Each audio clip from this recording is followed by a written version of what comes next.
Welcome back to Stu Stories. At the end of part 3 of Pop's story, we had just moved to Louisville because Belknap called in 1979. It was a publicly traded 140-year-old company, downtown headquarters, right on the river. Dad wasn't just an executive anymore. He was chairman, CEO, president. And in a town like Louisville, that meant something. You could see the Belknap sign just as you drove into the city, kind of like Coca-Cola in Atlanta. Everyone knew the company, which meant everyone knew him. He was suddenly on boards everywhere. University of Louisville, Bellarmine, my alma mater, Trinity High School, and Louisville Slugger. Big fish, small pond. And he thrived in it. But what he walked into wasn't easy. There was a Supreme Court case waiting on him. It was a union strike from years before. Replacement workers. There was a lawsuit. He climbed all the way to Washington, D.C. So Mom, Dad, Bill, and I went to the Supreme Court. Security was tight, like TSA before TSA. And we sat on wooden benches, kind of like pews. And Dad went to put his arm around Mom, and a bailiff walked over and told him to lower it. I guess inside the Supreme Court, there's no love allowed. You don't even get to put your arm around your wife. The justice just sat there above, elevated above everyone, looking down.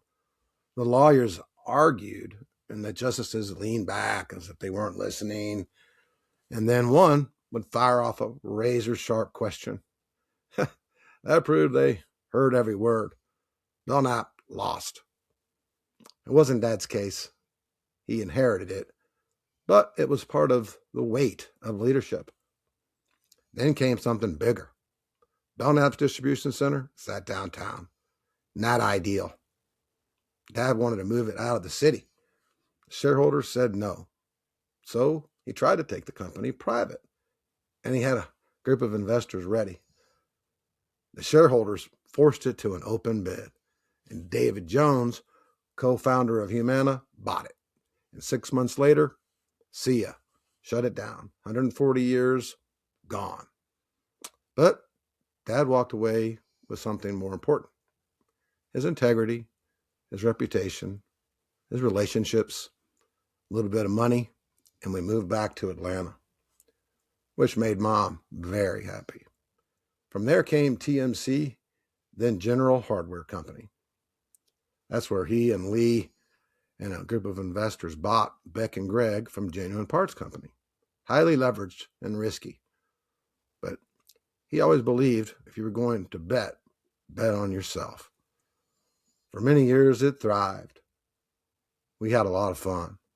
And then Black Monday hit. The market crashed. One unprofitable quarter, first of his career. Investors flipped ownership at the signing table. 51% became 49%. And Dad always said, if you own 49%, you own nothing. He, Lee, and I were out. Just like that. Here's the thing. I never heard him be really bitter or try to tear down people about that. He just pivoted. Again. And that's when we started the cigar business, which is totally another Stu story. And then the American Senior Association, an alternative to AARP, which we grew to a couple million members and served people well. And he kept building.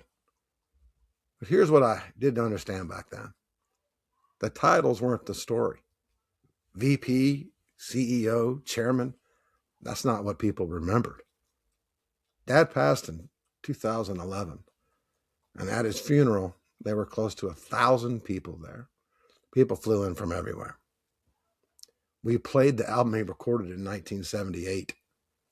His cool sounds echoing through the place. It's not every day your music is played at your own funeral. Doug Sanders, PGA Tour legend, stood up to speak. He said in his entire life, he had only known 2 men he had never heard say a bad word about another person. That was Bob Hope and Jerry Barton.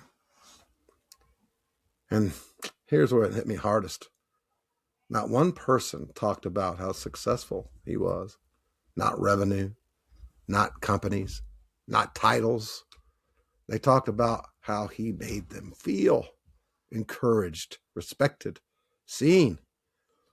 That's when my three brothers and I walked up to the altar and we sang High Hopes, just what makes that little old ant think he can move that rubber tree plant.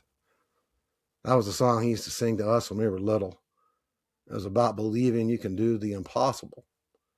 And that if you keep pushing, eventually something moves. And I think that's what he gave people. Hope.